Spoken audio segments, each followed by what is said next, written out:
talking about Phillies and Giants, did get to tune into that game. So we did see the 16th walk-off inside the park home run. Can we expect to see more of these because of the ballpark dimensions? So let's talk a little bit about that. Yeah. So real quick, I want to clarify.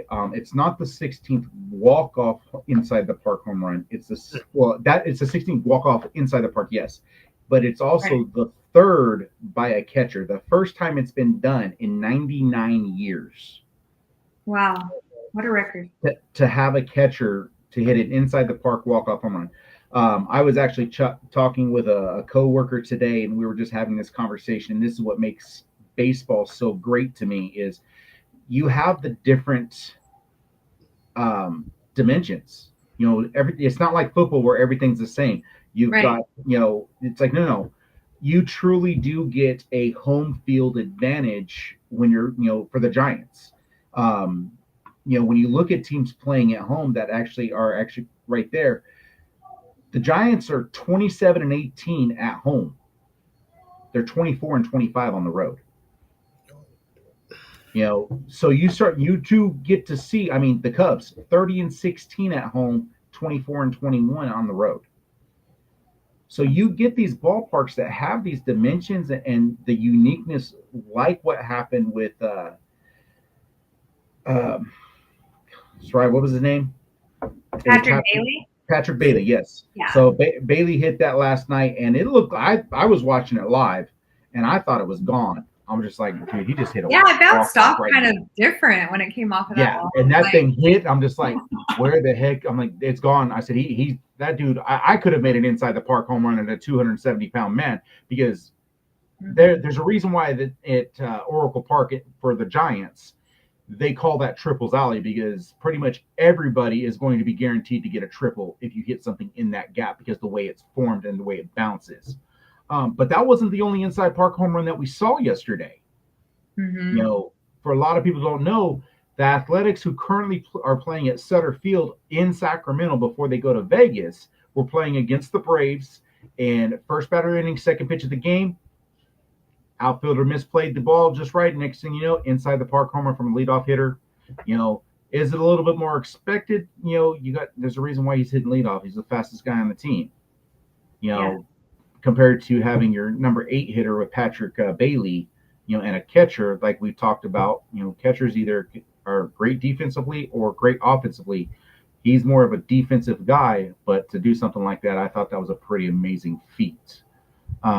But what do you guys think about dimensions? Do you guys think they should go back to being normal, like the old school way where everything was very similar, or do you guys like this new style? I'd probably say go back.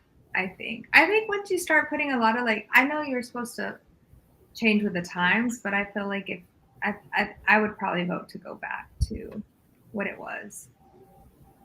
Yeah, if it's not broke, don't really fix it because the new thing is going to start making complications and what's going to be a home run and what's not and what's going to be this and that. Mm-hmm. Oh, that's one of the biggest controversies that I think. To me, I think they need. They actually finally took out the rule because before, back in the day, you usually see it at all these major league parks. There's a stripe at the top of the padding at the outfield wall. Yeah. If it hits up on the top of it, even if it bounces back in, it's considered a home run. Right. But to me, it's like, no, you need to go ahead and just leave that at the very top if you're going to make that call. Because now they're starting to put it where it's 6 inches down on the top of the wall. So you're seeing it on the face. Well, is that a home run or is that not? No, it's not. They just have it this way. They can see the color variation. Okay, yes, this is where it hit. I'm right there. I do like the old school way. Mm-hmm.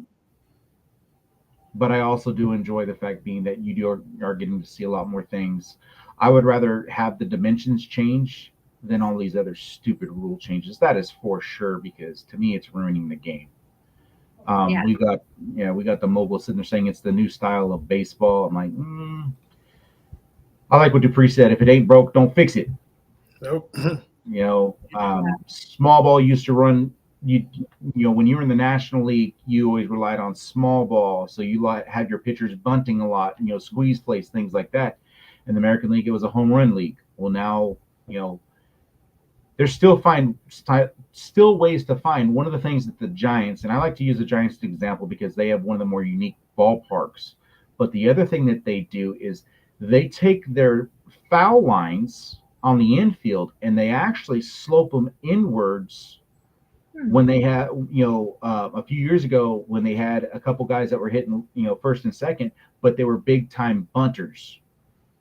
So you want that ball, you don't want that ball to go foul. So they made it and it was sloped back inwards. And so they were practicing. You would see those guys a lot just running it right down that line. And that was their goal. I just wanted to stay on the line. Right. And so there's ways you can make things change, like, and give yourself that home field advantage. But I think it's starting to get a little drastic on certain stadiums. Yeah. And Oracle Park, honestly, being one of them because of that triples alley, the way that it's designed. Chicago's got the ivy out in the outfield. I love looking at the ivy. Ball goes in there. Guess what? Put your hands up. Ground rule double.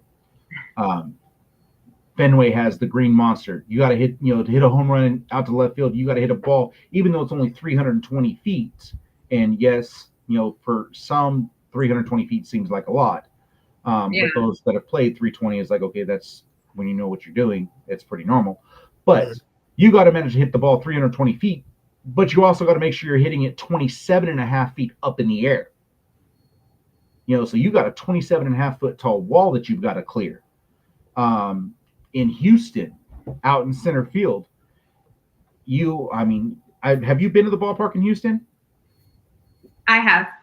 So, think of, you go out to center field, it's flat, running out there. Then all of a sudden they got that hill that it's immediate. Oh, yeah, I know what you're talking about. Yeah. It's like, hold up, what the heck? I mean, how many people are going to get injured? I have seen 3 guys since they built that stadium that ended up tearing either some type of ligament or major injury because of that stupid hill. Find a way to, you don't need to, let's go ahead and put this stupid hill going all the way up. No, we don't need that, but it gives them an advantage. Right. So I'm that all makes for giving sense. I always wondered about that little slope. Yeah, no, it's just how they do it to give themselves that home field advantage. When it comes to football, your home field is your fans. Seattle has the 12th man, as they call it, which also comes from Texas A&M. Neyland Stadium has the loudest ever decibel reading. Actually, no, I'm sorry, it's the second loudest. Michigan has the loudest in college football at 127 decibels.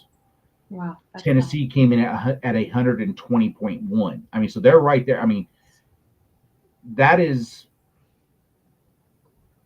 what's the word? That's eardrum blowing. I mean, it gets that loud. Like, you got guys that are standing next to each other that can't hear each other.